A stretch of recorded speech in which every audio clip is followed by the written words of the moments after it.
আজকে সকাল সকাল ঘুম থেকে উঠেই আমি আমার গ্রামের রাস্তার সুন্দর এই রাস্তা দিয়ে হাঁটতে হাঁটতে আমার কৃষি জমিতে যাচ্ছি। বেশ কিছুদিন ধরে কৃষি জমিতে যাওয়া হয় না। আমি আমার বাবার পেশাটাকে নিয়ে অনেক সম্মান করি এবং আমি গর্ব করি my father is a farmer. আমি প্রাউড ফিল করি আমার বাবা একজন কৃষক। তো চলে আসলাম কৃষি জমিতে, দেখতে পাচ্ছেন কৃষি জমিতে বেশ কিছুদিন আগে ধানটা লাগানো হয়েছে, এখনও সেইভাবে বেড়ে উঠতে পারি না, তবে নতুন করে তার ধানগুলো জেগে উঠেছে। যেহেতু বাংলাদেশে একদিক দিয়ে জেগে উঠছে, ধানগুলো আস্তে আস্তে জেগে উঠছে।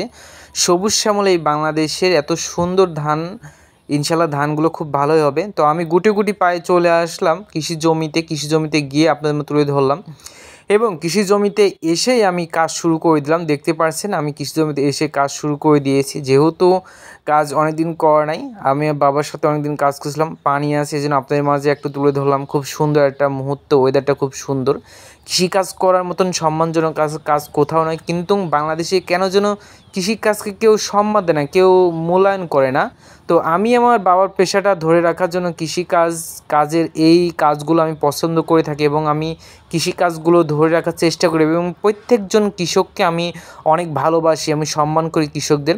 আমি পাশাপাশি কৃষি জমি এই সুন্দর কাজগুলো আমি করে থাকি। কৃষি উৎপাদন, যেহেতু আমাদের বাংলাদেশটা কৃষি নির্ভর দেশ, আর এই দিকে এই জমিগুলোতে পানি নেই, সেই জন্য ধানগুলো একটু শুকায় যাচ্ছে। এখানে পানি দিতে হবে, এটাতে পানি ভালোই আছে, এটার ভিতরে পানি আর দেওয়া লাগবে না, কিন্তু ওই পাশেরগুলোতে দিতে হবে, যেহেতু পানি এই ধানগুলোতে খুবই প্রয়োজন। এখন পানি না দিলে ধানগুলো আর বড়ই হবে না, এজন্য পানি খুব প্রয়োজন দরকার। তো আমি আবার বসে থেকে একটু ধানের সে আগাছাগুলো তুলে ফেললাম, যেহেতু আগাছাগুলো থাকলে থাকলে ধানগুলো সহজে বেড়ে উঠতে চায় না, যেহেতু ধানের একটা শক্তটা তারা নষ্ট করে দেয়।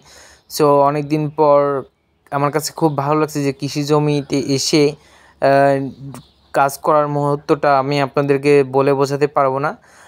এত সুন্দর একটা বিশাল একটা এরিয়া, এখানে কৃষি জমি। আমাদের এই কুষ্টিয়া জেলাতে অনেক কৃষি উৎপাদন হয়, এখানে অনেক ধরনের ফসল উৎপাদন হয়।